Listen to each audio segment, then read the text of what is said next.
we've got a very, very exciting lineup in the Premier League this weekend. It starts on Friday. Leicester City will take on Nottingham Forest. But then on Saturday, the big ones, Aston Villa will be at home to Bournemouth. Bournemouth making a very, very valuable 3 points against Arsenal at the weekend. Will they continue? Will they slow Aston Villa down? Or Aston Villa will continue their fine start to this? In one of the, I think Aston Villa now 3 games in the Champions League, they've won all 3. They've had a very brilliant start to the season. Brentford will be at home to Ipswich Town. Brighton and Hove Albion will take on Wolverhampton Wanderers.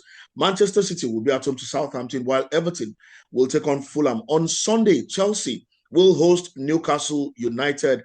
Crystal Palace will do battle with Tottenham Hotspur in a London derby. West Ham will take on Manchester United, while the big one, Arsenal, will be at home to Liverpool.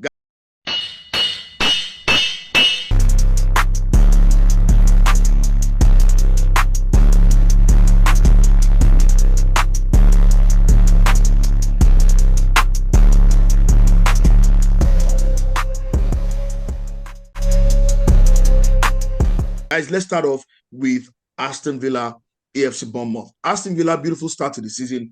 Bournemouth, could that victory over Arsenal just wake them up and,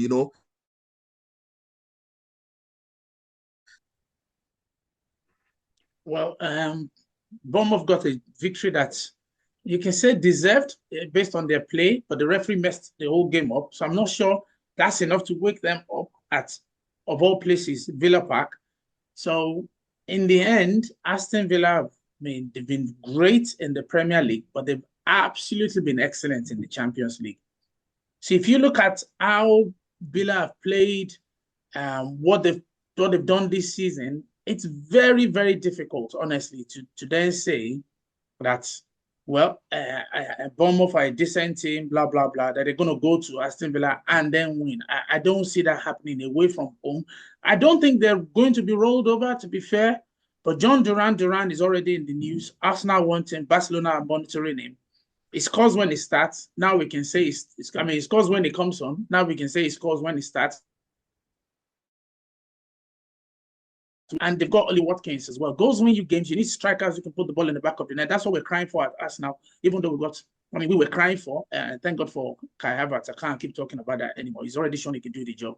We just need people to put the ball where he needs it at the minute, and we don't have Saka and Odegaard. So I think Aston Villa are too good, too strong, too powerful at their home ground to not take all 3 points from Bournemouth. So Khalid, that's not a difficult one for me. All 3 points to Aston Villa. And I think that they'll score a minimum of 3 goals.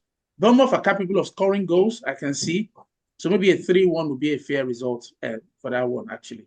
Based on if Aston Villa turn up, but I expect them to do that. Based on their manager and their home record and everything I've talked about, Khalid. 3-1 from me. Eddie, Aston Villa, Bournemouth. Will Semenyo do the magic against Aston Villa? Let me start by saying 3-0 to Aston Villa. It's not bitterness against Bournemouth, but I think that game against Arsenal, Bournemouth could have played that game with Arsenal with 11 men and would not have scored a goal. I look at the way they've played, in other games. Evan Nilsson is not a goal striker for the Premier League. I'm sorry. I don't see him, coming up with the goods, for Bournemouth. I think they're going to struggle this game. And look, Villa are flying, absolutely flying. There is nothing better, coming off a great Champions League game, as they had, is to have a game at home. Their home fan, where they've been very, very strong at Villa Park. I don't see them letting up. I think Ollie Watkins, adds to his goals tally. He scored, goals last weekend. I think he will continue with that. So a bit of fantasy tip there for you guys. So for me, listen, you've got Aston Villa, 3 goals. I don't expect Bournemouth to score any goals at all. So 3-0 to Aston Villa. All right, Festus, let's have a bit of history. Just like Eddie said, I think it makes sense for me to also give my prediction. First of all, before I start anything, I think Aston Villa will win 4-1. Then I can give you the history. Also, I want to digress a bit from what Eddie was saying. It will interest you to know that Bournemouth has really not fared that badly. They've played 8 times. They've won 3, they've drawn 2, and they've lost 3. And if you look at, in comparison with Aston Villa, they both have conceded 10 times. That tells you a lot also. That Aston Villa is also, they have anything can happen. You never can tell. So both of them have conceded 10 times. Aston Villa has just scored 5 goals more. Bournemouth has scored 10, Aston Villa has scored 15. So, and if you look at the league table, they're not it's not that crazy. 4th against 11. When you look at the points also, the points are not that too far off. 17 against 11. That's 6 points. 6 points. Yeah. So don't write anybody off in the Premiership. Just like what happened last weekend, nobody expected Bournemouth to go in and win 2-0, against almighty Arsenal. Now, a bit of historical perspective between these two guys. The first time they met was in 1972. Aston Villa won 2-1. Bournemouth being that was in 2nd division, the lower division. Bournemouth in the Premiership history, the first time they met was in the 2015-2016 encounter, and Aston Villa still won 1-0 in that encounter.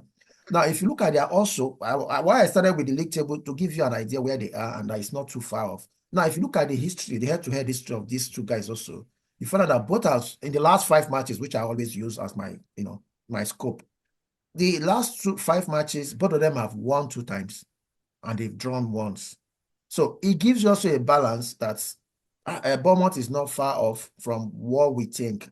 Everybody has, even with my prediction, the facts and the historical facts is actually letting us know that anything can happen. Bournemouth has a chance in this match. Now, if you look at the bookmakers also, bookmakers are giving Aston Villa 51% to win this against Aston Villa 25%. Despite that, I want to go with the bookmakers. Like I said, I expect Aston Villa to win this 4-1. I think look, you brought up a bit of head-to-head, but then the last time Aston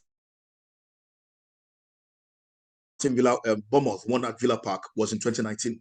Sometime in 2019. So every time they played at Villa Park, it looks like they lose. They don't have. The last time they won in Villa Park, is that what you're saying? Or they won not? Yeah, the last time Bournemouth won at Villa Park was 2019. I would have been shocked. The last time Bournemouth won at Villa Park was 2019, right? And the way the kind of start that Aston Villa has had to the season, they are full of confidence. They're a side full of confidence. They're in 4th position. When you look at 17 to 11 points, it might not tell you the full story. But then the full story is they're in 11th position while Villa are in 4th position. Villa are hobnobbing with the big boys while they are there somewhere around the mid-table, And the last time they played at Villa Park, Villa totally outsmarted them and And that Aston Villa, the way they play, even if they don't get the goals early, if they don't get the goals in the first half, they can always call on what's his name? If he's not starting, he can come into the side and get a goal for them. So I think Aston Villa will be too hot to handle for Bournemouth, and I'm predicting a 3-0 victory to Aston Villa in this game. Right, guys, let's go to the next game. Chelsea versus Newcastle United, and I'm starting with you, Festus. Chelsea up against Newcastle United. This is an interesting match. I see that will unfold. Both teams are playing very well, entertaining, good football, and they have exciting managers also who likes, good football. So I expect to see an entertaining game over the weekend. Also, let me go give you a bit of the historical for both of them.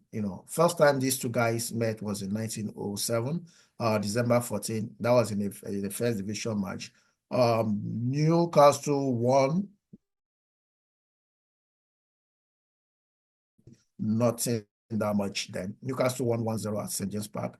Now, over the years, Chelsea has actually dominated Newcastle in the last 2-3 decades. So if you look at in recent times, Chelsea has actually won 30 times, drawn 13, and lost 15 against Newcastle. Now, if you look at the head-to-head also between these two guys, the last 5 matches, like I always use that, which is my scope of reference. Chelsea has won twice, Newcastle has won 1, and they've drawn twice. If you look at this match also, the bookmakers are giving Chelsea, the overwhelming nod to win this with a 53% chance to win against a Newcastle 24%. Now, if you look at the guys in play and with Enzo, what Enzo is building, I also want to go with the bookmakers. I think Chelsea playing at Stamford Bridge. For me, I think I'll give the edge to Chelsea. It's going to be a very interesting match. It's going to be hard drawn, but I think at the end of the day, Chelsea will nick it, and I want to see a 2-1 victory for Chelsea in this game.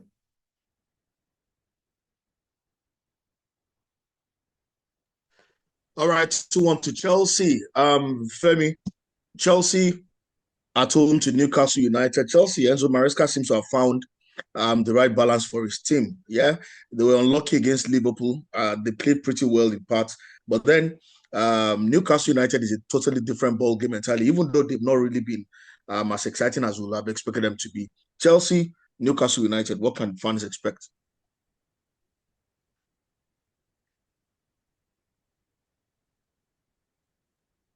Well, Kali, you were right in saying Chelsea didn't do too badly against Liverpool, but again, you've got to look at the fact that Newcastle are not against Liverpool, but Newcastle are not the easiest team to play. Newcastle have an incentive. They beat Chelsea at home this season. Chelsea have not been absolutely brilliant. You can tell away from Kali, they've done well. Even Crystal Palace came to Stamford Bridge and got a draw. So I'm slightly concerned about their form at home. Away from home, they've been winning all season, except, of course, when they came up against Liverpool. So maybe something is wrong with them at home. Maybe they haven't found their winning formula at home. And Newcastle are a well-drilled team. You can't always count on Newcastle. That's one thing I found these days. I don't know why. So it's got to be about the kind of Newcastle that turns up.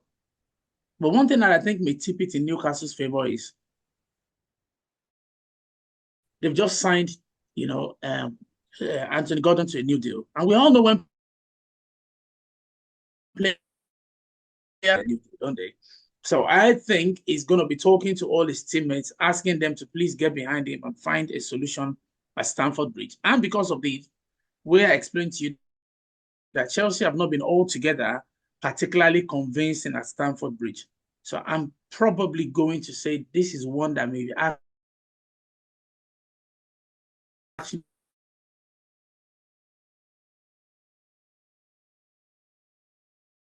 now. So they've got Eddie Howe who knows what he's doing, and they've got Alexander Isak back in the team, which is always very helpful when you got goal scorers anyway. So Chelsea will not be easy to beat for Newcastle, but Newcastle will also not be easy as well in terms of their pedigree. So I'm looking at the personnel on display. Who is the difference maker? Anthony Gordon can for Newcastle. I know very much and very well as well that Isak can do the job as well. Chelsea have, of course, the incredible, also in really fine form as well. So it's going to be a difficult one, but I think Newcastle are capable of holding their own. So I'll probably say one with a lot of goals in it on a Saturday afternoon. I mean, Sunday afternoon. Everybody probably haven't watched too much football. Without them knowing they've been out, could end up being a 2-2, Kali. So I'll probably say 2-2 for this one in my own book, actually.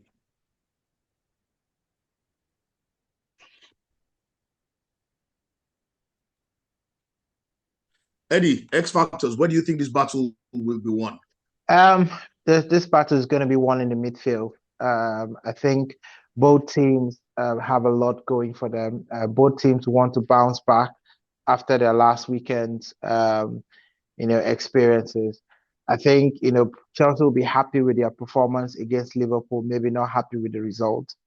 And like I said, last weekend, I think Cole Palmer is central, to what Chelsea does. If you stop Cole Palmer, you seemingly can stop, Chelsea. So I think that Newcastle is going to have a game plan, for Cole Palmer, for this game. I think you see the likes of Anthony Gordon, coming off a new contract, just like Chelsea's Femi said, would want to have a say. But I feel like Chelsea is going to bounce back. They didn't play too badly against Liverpool. They're playing at home. And Chelsea are offensively they're scoring goals. I don't think they lack the ability to score goals.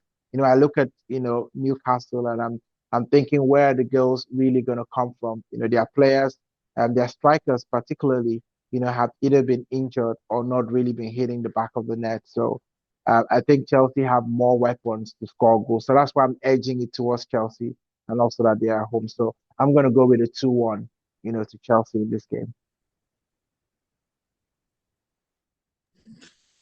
I think I'm with you on this one. I think Chelsea will just will probably nick this one. I just love what Maresca has started doing. I love what he's doing with the team. I love how he's found a balance in the team. He's already started getting them to play. I think the way he wants the team to perform, and that's why I feel like they probably will be too hot to handle for Newcastle United. Newcastle, and my only problem with Newcastle is they have all kinds of injury problems, but then they are not firing on all cylinders. They are not playing like the Newcastle we saw that excited everybody last season or 2 seasons ago. There have been question marks around Eddie Howe and how his team is performing. So a lot is going on around them. So I think Chelsea are more stable right now than Newcastle United, and I think that's why they will get 3-1, right? All right, guys, finally, Arsenal will be up against Liverpool this weekend. No Odegaard yet. Calafiori might be injured. Saliba is not playing this one. Benjamin White, there's a question mark on his fitness. Julian Timber is going to be assessed maybe by Thursday.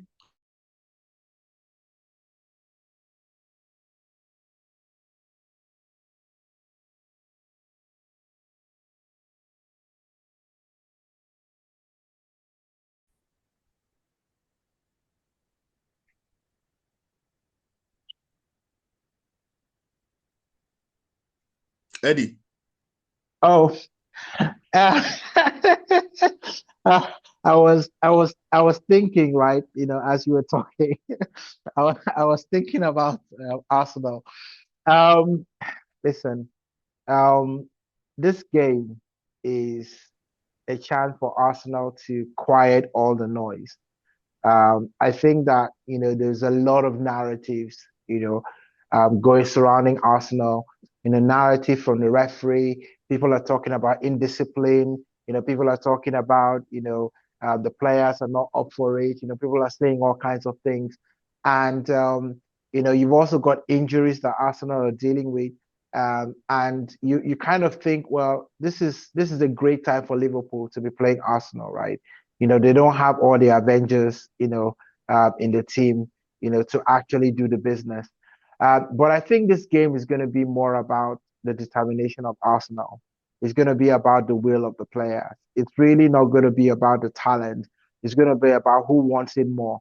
And I think there is a hunger that is Arsenal right now that can be harnessed by the manager to really galvanize them, for this game against Liverpool.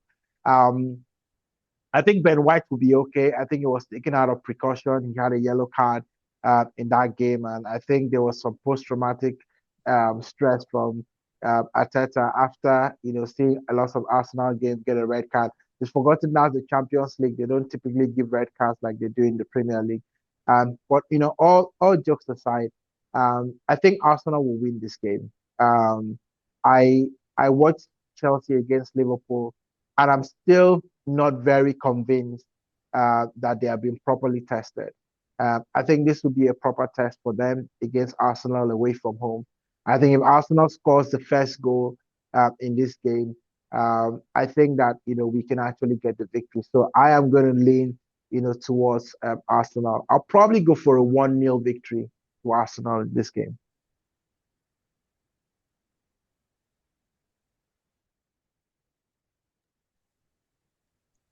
Well, while we ponder over where Kali has naturally, of course, had to go to because of the situation in Lagos, we just want to look at the fact that Arsenal, Liverpool, without Saliba at that back line, it's a one-off game. So thankfully, we won't play Liverpool every week. so we can actually rally the troops. And it's on Sunday as well, which means we have 5 days to prepare, or reasonably, or 4 days, considering Wednesday, Thursday, Friday, and Saturday. So I think we've got enough time there to assess the squad, to have a proper game plan, and really develop something that can stop Liverpool playing, but also help us play.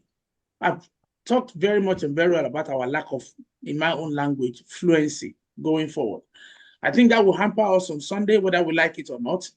Maybe our best hopes would have been from dead ball situations, but we can see that we're now playing out swingers instead of in swingers. I don't know why they've just, if it's not broken, don't fix it. But they've gone now to start. Declan Rice is putting the ball in from the right, and it's not working. We haven't scored from those, so they probably need to go back to the in swingers and trust somebody to go and do the left in swinger. They've got time to prepare anyway. That's why I think we will be fine against Liverpool, because we have more than enough time to sit down and develop a game plan. So in a nutshell, I hope and I pray that we win. My head tells me, as Festus would have me not say, my head tells me this will be a draw, because I don't see Liverpool being more powerful than us. Maybe 1-1, maybe 0-0, I don't know. But also, my heart then tells me, whereas now we can come up trump, because this is a big, big game, that I think we might just win it 1-0 or maybe 2-1. I can't tell what the scoreline will be. So I'll say 2-1 to the Arsenal, but Liverpool are capable of scoring. So maybe 2-1 to the Arsenal. I can't see us scoring 2 goals, but maybe if you change around the dead ball situation, we could then overpower their defense. They've got great defenders, to be fair.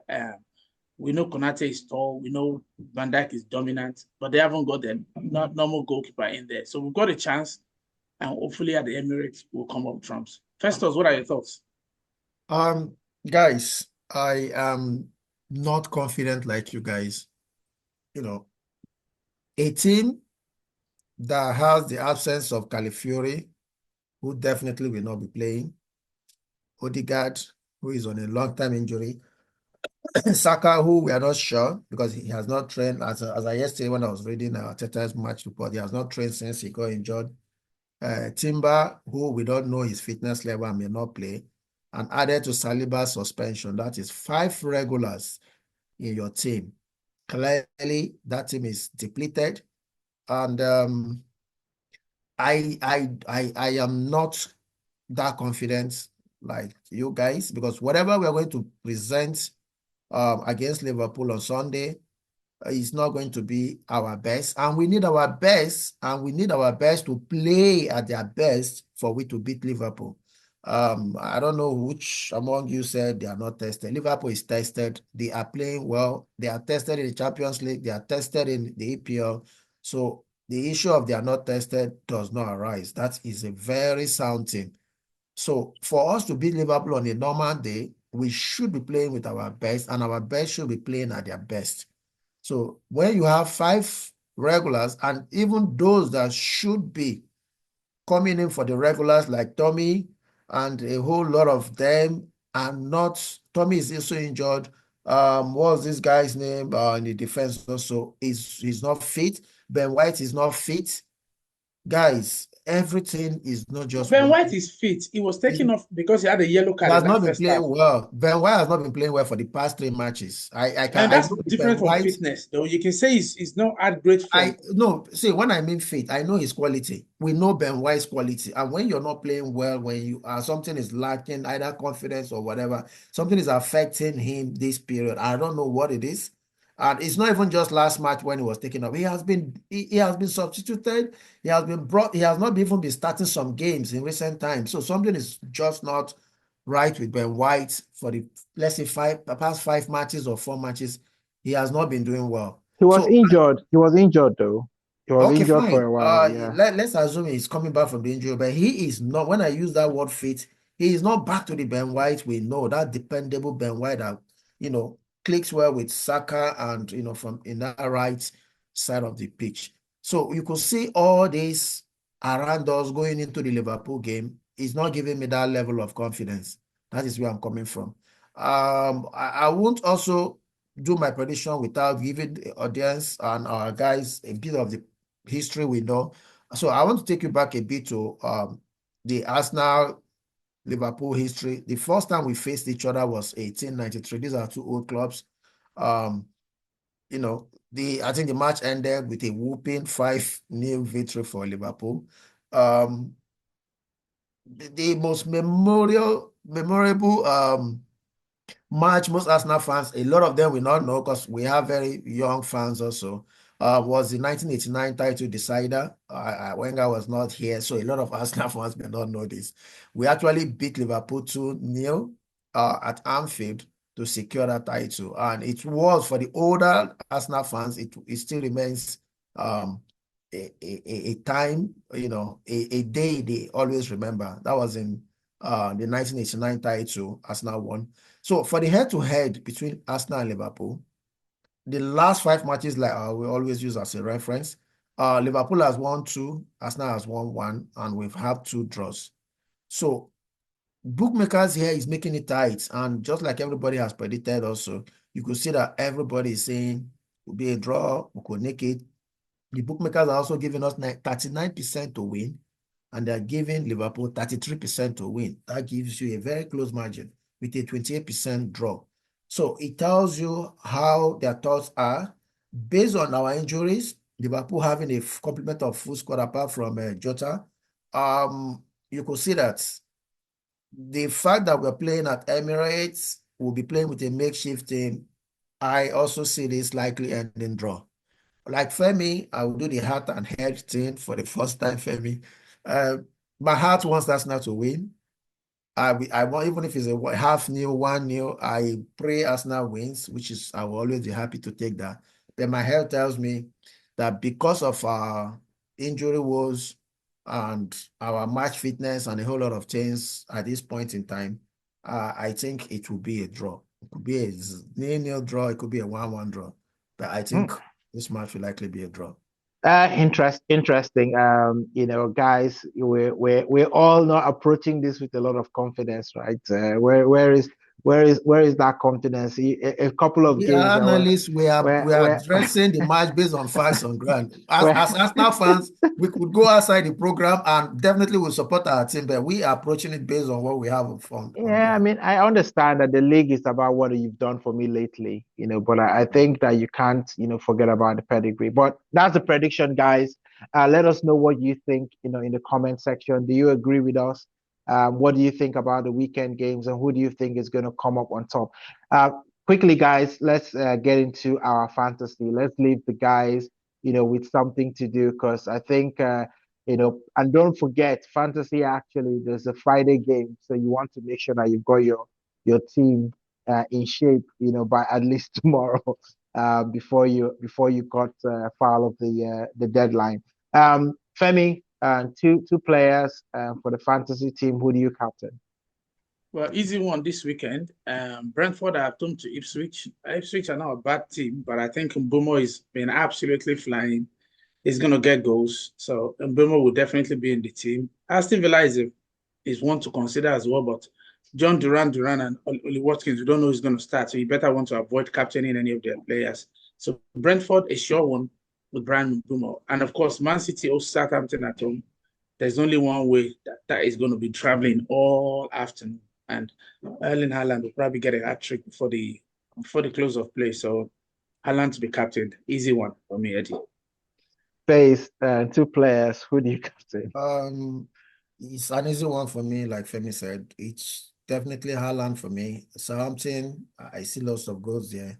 I see Haaland, maybe probably has to wake up. He has not scored in 3 matches now, if I'm not mistaken. I think he will come back to his scoring form and he will get more than 1 goal in this. So I'll take him and I'll captain him. And also, I think I'll be putting Welbeck. Welbeck has been in form. A lot of people have. He's one of the underrated strikers in recent times. He has scored for 3 games in a row, if I'm not mistaken. I think he has. I see him continue his scoring form. I think he has some fitness. He was changed in the last match. So if he is fit, I'll be taking him to. I will be picking him in my team to play against Wolves, and I think he will score. So those are the 2 guys I'll put in my team.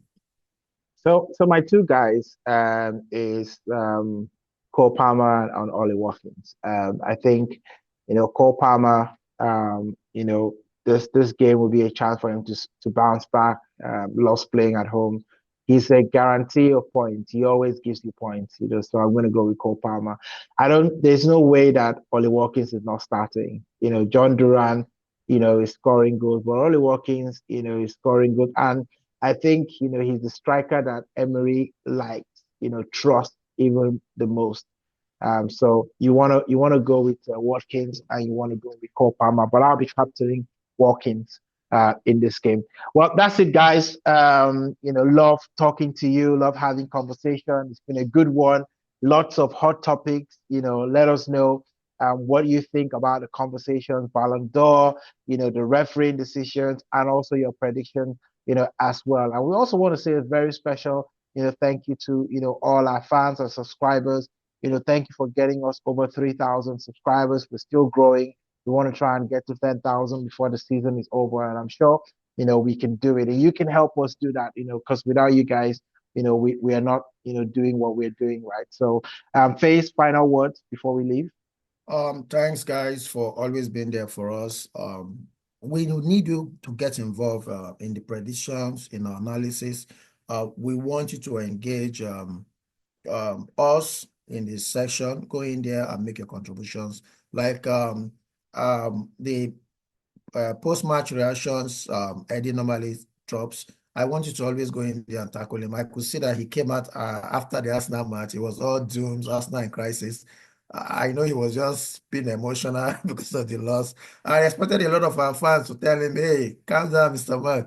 This is just one loss in the season. Definitely the world crisis shouldn't be coming in at this point. But I was a bit disappointed. Nobody took him up. But I need you guys to, challenge us and challenge anything you feel passionately about. We would like to have those engagements. Thank you so much. And have a blessed day. Well, you guys said it now. We don't have 5 starters. I mean, isn't that crisis? You don't have half of your team. One loss and crisis. And he just jumped out. That's not crisis. I said, what? First loss of the season. In fact, first loss of the season in all competition. And suddenly in crisis. To be fair, first loss in 6 months, You can imagine. Listen, we don't have half our team, so I mean, Femi, final words before we go. Yeah, there's no crisis. We're a team doing well. Like you said, first loss, to be fair, away from home in the Premier League all year long. So if you're going to find a crisis, you could have found one way earlier. If you've played from January till October, you haven't lost away from home. I mean, no team ever goes through entire 3, 4, 5 years without losing. Even Bayer Leverkusen lost and they reserved their loss for the final of the Europa League. So you're always going to lose at some point. You're only human. So first loss away from home all year long. And remember, we've been to Anfield, we've been to City, Aston Villa, everywhere in that time. Even Spurs. So it was, and like you said, we didn't have a lot of our players. So guys, even Waterford Stadium, Thank you very much. So guys, we're super grateful for your support, for your commitment to working with us, seeing what we're doing, helping us grow, and we know together we all can grow this. It's all for the love of the game, and I, as my wonderful friends would say, the football is always the winner. So it's a pleasure to be here as always, and I'm sure we'll see you again next week. Everybody, just look after yourselves, enjoy, take it easy, like, subscribe, let us know what we can do better, and we're back again, God willing, next week to give you even more in the world of sports. And Arsenal will be closer to the top. When third now, maybe we can override Man City if something miraculous happens against Southampton. Eddie, back to you, mate. Yeah, put a comment, smash that like, hit that subscribe button on your way out. Thank you all for a great show. And whatever you do, be safe and have your game on. Well, have you stopped recording?